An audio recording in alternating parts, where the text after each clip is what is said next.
Mbola faly miarabanao amin'ny anaran'i Jesosy Tompo aho amin'ny alalan'izao video izao. Manasanao aho hiara hivavaka amiko hanomezantsika voninahitra an'Andriamanitra sy hitarian'ny fanahy masina na izaho na ianao mba hampahiratra bebe kokoa ny masom-panahintsika. Hiara hivavaka isika tompoko. Raha eo misaotra anao noho ny fitiavanao sy ny famindramponao. Satria raha eo mbola nomenao tombonandro izahay anio. Maro ny efa tsy nahazo izany intsony, fa izahay kosa Tompo mbola namindranao fo. Jesosy anandratra anao indray aho eo anatrehan'ny vahoakanao eran-tany, ka mangataka ny fanahy masinao aho hiteny amin'ny alalako, ka ny nofo rehetra dia tsy hanana anjara amin'izao fotoana izao. Ary mangataka aminao koa aho Jesosy aoka ny ranao andrakotra ahy sy ny ankohonako ary ny asanao sy ny olonao tsiraray avy. Ka aoka ianao Jesosy andoro ny zanatspika rehetra izay alefan'ny Satana mitady andravanay, ka dorana amin'ny ranao zany Jesosy, satria ny ranao dia afo mandevina mandoro ny fahavalo rehetra. Misaotra anao Jesosy satria anao no manda afo manodidina anay, ka mitenena fanahy masinao, satria izao dia fitaovana fotsiny ihany, vazinao, tempolonao, ka manaiky aho manetry tena eo anatrehanao. Ka aoka ianao no hita fa tsy izao, satria izao dia kely sy bitika eo anatrehanao Jesosy. Misaotra Tompo. Aleluia. Amen. Ry havana, anio dia atalata fa 8 ny volana Novambra 2022.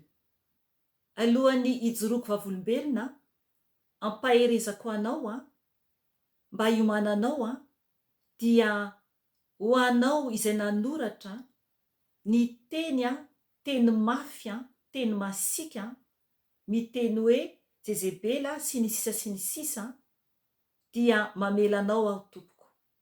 Mamelanao aho, za tsy mitory teny mampianatra mihitsy, hoe tahaka ny lehilahy mampianatra tenin'Andriamanitra ao anaty Baiboly, ohatra ny fampianaran'ireo apôstôly izay nanaraka an' Jesosy, fa Jesosy no mampanofy ahy ary koa mampafantatra zavatra maro amiko, dia tsy maintsy miteny tompoko, ary tsy angina aho na oviana, fa tsy maintsy manambara ny fahatsarany Tompo ary tsy maintsy mijoro mandra-pialako ety ambony tany.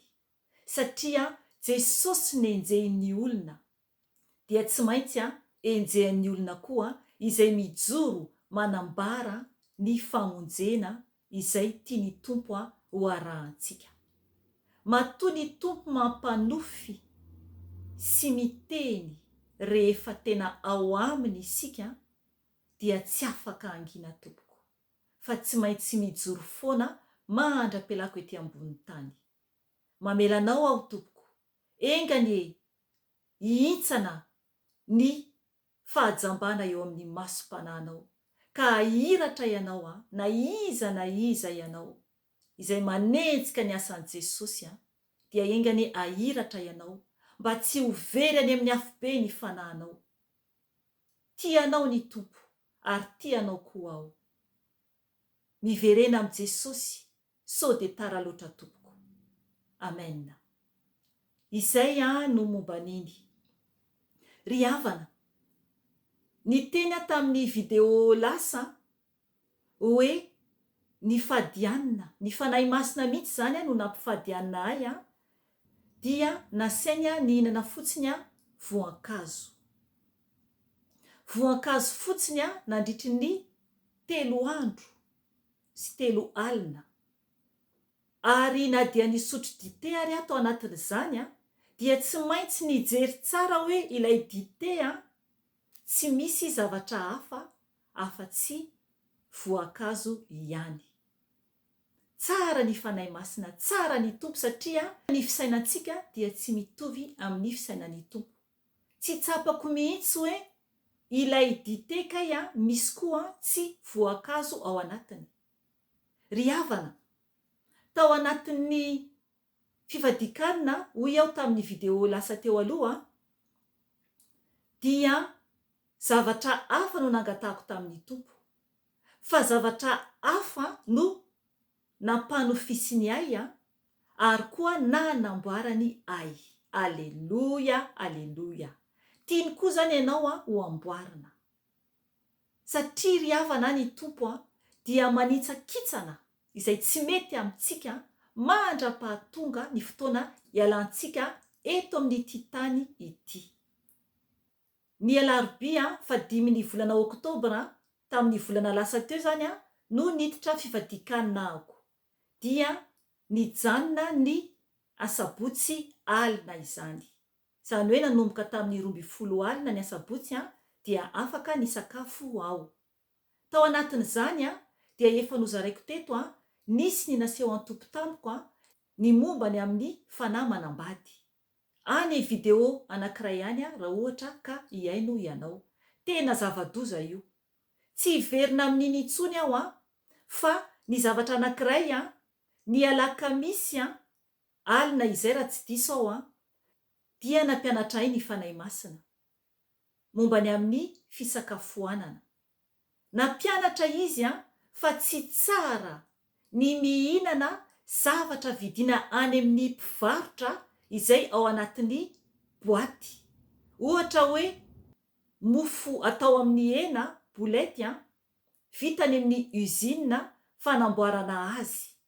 Fa raha ohatra zany ka ilay mpivarotra ihany no manamboatra azy dia azontsika hohanina izany. Fa ny zavatra vita zany mifangaroaro be dia tsy ekeny tompo hohanintsika, satria ireny zavatra ireny dia mifangaroaro zavatra maro izay tsy tsara ho an'ny fahasalamantsika. Mety mbola ampiseho anao zavatra maro koa ny tompo raha angataka aminy ianao, fa iny zany ohatra ihany zany no hoteneniko aminao. Dia ny zoma ifoha sabotsy, zany hoe efa sabotsy divaraina teo eo dia nampanofy ny tompo. Zany hoe ny asabotsy ho vita izany ilay fifadikanina. Ry havana, ny nofy naseho an-tompo tamiko dia nanofy aho nomeny hira aloha, satria mantsy any video any efa nijoro vavolombelona ako fa ny tompo efa nanome hira betsaka ho ahy ary koa tononkalo. Dia tamin'io asabotsy zany divaraina zany fa 9 volana oktobra dia nomeny tompo hira vaovao aho tao anatin'ny nofy io. Zany hoe ny anjely mihitsy zany no manome hira. Zay zany no fataon'i Jesosy. Dia tao anatin'izany koa dia nanofy aho. Hitako aho niditra tao amin'izany toerana trano lehibe. Tsy hitako zany ny fahalehibiazana fa hita zany ao anatiny hoe tena ngeza be zany io toerana nidirako io. Dia fotsy be zany ilay toerana nidirako dia feno latabatra tao. Zany hoe toerana ho hisy fety zany izy io feno latabatra tao. Dia ilay latabatra izany mitokatokana maro zany izy io. Misy latabatra lehibe etsy misy etsy misy koa zany ao aloha be de be zany ilay latabatra. Dia hita zany ao amin'ny toerana io feno voninkazo tsara. Zany hoe tena hoe voalamina tsara izany voavoatra izany ho amina mariazy. Tena hita mihitsy ho hisy mariazy. Ry havana, tao anatin'io dia nahita aho voaniditra tao amin'ilay toerana, satria za zany tsy mahita ny tenako fa tsapako zany fa mandeha mamindra zany dia mahita. Raha ohatra ka mandeha isika dia fantatritsika tsara hoe mamindra isika, satria mikisaka zany ny zavatra hitantsika. Azonao angambany no tiako tenenina. Dia mamindra zany dia hitako zany avy eto amin'ny akavanako misy latabatra ngezabe tsara be. Dia misy zatovolahy, misy kelikely izy ireo misy antonotony tovy lazany vitsivitsy amin'io latabatra io, manao akanjo tsara avokoa zany ny akanjon'izy ireo akanjo ho amin'ny fampakaram-bady, ho amin'ny mariazy. Dia ery alavidavitra ery hitako misy latabatra anankiray koa tsara be koa. Vehivavy indray izy ireo zany zokizokiny zany hoe mitovitovy taona amiko. Bebe zany izy ireo amin'io latabatra io. Dia tsy hitako zany ny toyany any aloha any zany fa hitako hoe misy latabatra ray hafa koa zany eto fa sainga foana ilay latabatra. Fa ny zavatra tsapako any aloha any mbola be dia be toerana azo ipetrahana, zany hoe mbola malalaka izany. Ry havana, no nandalo aho teo akaikin'ireo grupy n'ireo zazalahy tanora ireo dia nihira izy ireo. Nihirahira mpivavahana, tena kanto ary tena tsara. Tsy mozika le hieno hoe mikorotana be ireny fa tena hoe kanto ary milamina tsara ny hira ataon'izy ireo ary feno fifaliana izy ireo. Ary ny zavatra iray nampafantary ny fanahy masina tamiko ireo zazalahy ireo dia tsy mpiray-tam-po, tsy mpihavana, fa samy tonga eo fotsiny ihany tsy fantatro hoe avy aiza na avy aiza. Ary ilay latabatra ery aloha alavidavitra nisy ireo madama vitsivitsy, ireo vehivavy vitsivitsy dia fantatra koa fa tsy mpihavana izy ireo fa tonga voantso amin'ny mariazy. Ry havana, ny tompo nampafantatra ahy fa mbola malalaka ny latabatra any an-danitra. Mbola afaka ianao mibebaka, mbola afaka ianao miova satria mbola vitsy no ho tafiditra any an-danitra. Nefany tena feno fifaliana rehefa tonga ao amin'io toerana mahafinaritra io. Tena hoe fanoharana naseho an'ny tompo ny amin'ny fampakaram-bady ny zanak'ondry. Ny masina ihany no ho tafiditra ao an-danitra. Ary tena ho vitsy. Ny maloto dia tsy ho tafiditra any an-danitra, fa ny masina ihany, ny tena mijoro tsara ihany. Ry havana, mila isika manadio ny fitafiantsika anatiny sy ivelany. Anatiny sy ivelany. Satria izay madio am-po irery ihany no ahita an'Andriamanitra. Raha ohatra ka maloto fo isika dia tsy ho tafiditra any an-danitra.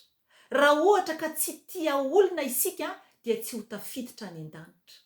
Raha ohatra ka tia fosafosa isika dia tsy ho tafiditra any an-danitra. Ry havana, ny tenin'ny tompo izay nomeny ahy tamin'ny fotoana io dia ao amin'ny Jaona 5:17 izay mivaky toy izao amin'ny anaran'i Jesosy Tompo. Tsy misy manana fitiavana lehibe noho izao dia ny manolotra ny ainy amonjy ny sakaizany. Ianareo no sakaizako raha manao araka izay andidiako anareo. Amen. Oka ianao no amaky ny toyany. I Jesosy mihitsy no nanolotra ny ainy amonjy antsika. Ary fitiavana lehibe hoy izy. Nefany tsy maintsy isika manaraka izay nandidiany antsika. Izay isika vao tafiditra any an-danitra. Ry havana, ao amin'ny bokin'ny Hebreo 12:4 dia miteny mihitsy ny tenin'ny tompo fa hoe ny masina ihany no tafiditra any an-danitra. Hovakintsika io amin'ny anaran'i Jesosy Tompo. Mieza mitady fihavanana amin'ny olona rehetra, ary koa fahamasinana. Fa izay tsy manam-pahamasinana dia tsy ahita ny tompo. Amen. Ry havana, oka isika ho feno fahamasinana izay isika vao ahita ny Jesosy Tompo. ny ao amin'ny salina, ny ao amin'ny toerana izay idirantsika any an-danitra. Rehefa tonga ny fampakaram-bady dia isika ilay ampiakarina fa Jesosy no mampiakatra, dia tena tsara tokoa tompoko. Tena tsara. Fanoharana fotsiny no naseho an-tompo tamiko. Ny amin'ilay mariazy tsika miaraka amin'i Jesosy any an-danitra. Kanefany dia tena kanto sy tsara tokoa. Nefa fanoharana no nasehony. Fa ilay toerana dia tena tsara ary tena mahafinaritra ary feno voninkazo isan-karazany kanto sady tsara. Izany hoe vita ohatrany hoe anaty vazy angambany izy io voapetrapetraka ary amin'ny sisiny ary dia misy tsara dia tsara tokoa. Ry havana, te hiditra any an-danitra va ianao? Miova, miova. Aoka izay ny fanoherana foana ny tenin'Andriamanitra. Fa isika ihany no very raha ohatra ka tsy miverina amin'ny Jesosy. Ry havana, mbola hiverina eto aho raha mbola tsy tonga Jesosy, ary raha mbola tsy miala eto ny iray amintsika. Anambara ny nofy sy ny fahitana izay tiany Tompo ambarako aminao. Eo ihany koa ny teny izay nomeny fanahy masina. Apetraka amin'ny Tompo avokoa izany. Engany ny Tompo mbola nome fotoana ho antsika, hibebahantsika, hiovantsika, hijoroantsika tsara. Vonaitra ho an'Andriamanitra irery ihany, ary fiadanana ho an'ny olona izay ankasitrahany irery ihany. Amen. Veloma tompoko.